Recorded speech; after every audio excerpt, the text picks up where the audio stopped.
সব খোলা খোলা নাই যে ঠিক কিছু সব এলো মেলো মেমোরি পায় না খুঁজে কোথায় যে গেল। দেখছেন আব্বা, দারোয়ানের অবস্থা দেখছেন? ডিউটি ফাঁকি দিয়ে সে নাক ডেকে ঘুমাইতেছে। এখন যদি একটা চোর ডাকাত বাড়ির মধ্যে ঢুকে যায় কি হবে বুঝতেছেন? কি হবে? আমার বিরাট বড় একটা ক্ষতি হয়ে যাবে। তো এরকম একটা দারোয়ান রাখার পরও যদি আপনার ক্ষতি হয়ে যায় তাহলে দারোয়ান রেখে লাভটা কি? ঠিকই বলছো তো জামাই। আরে বেতন নেওয়ার সময় তো সে একটা টাকাও কম নেবে না, অথচ ডিউটি পালন করার সময় সে ঠিক মতো ডিউটি পালন করবে না। দোস্ত আপনার, আপনি বেশি লাই দিচ্ছেন, মাথায় তুলছেন, এই জন্য ডিউটি ফাঁকি দিয়ে ঘুমাইতেছেন। 2-4টা চর থাপ্পড় দিয়ে দিতেন একদম সাই হয়ে যেত। হ্যাঁ ঠিকই বলছো।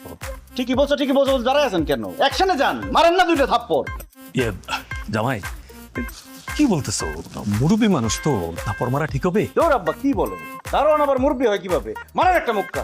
ঠিকই বলছো, করো। এই এই ডিউটি করার সময় বলতেছো কেন? এই যাও বাচ্চা, তোর এত বড় সাহস, তুই আমার গায়ে হাত দাস? দেখো পাগলের বাচ্চা কি কয়। দারোয়ান সে না, দারোয়ান তুই। ভালো করে পোশাক আশাক দেখ।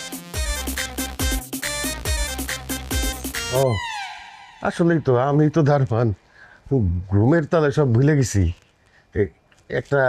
জাস্ট একটা কথা জিজ্ঞেস করি, তুই আমার গায়ে হাত দিছিস কেন?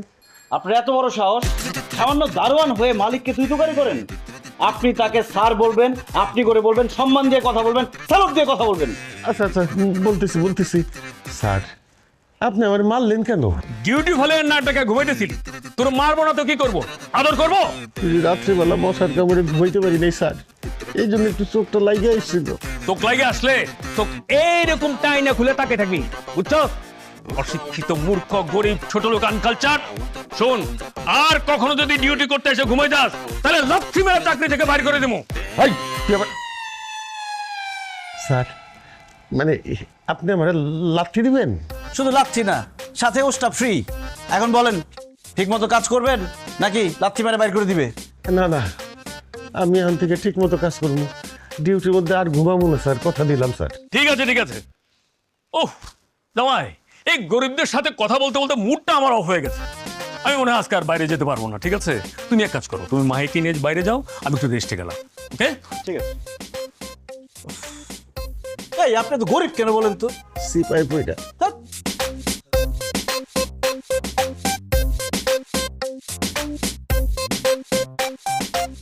হায় রে কপাল, মালিক হইয়া দারোয়ানরে সার কইতে হয়, খালি টাকার জন্য সহ্য করে দিতেছি।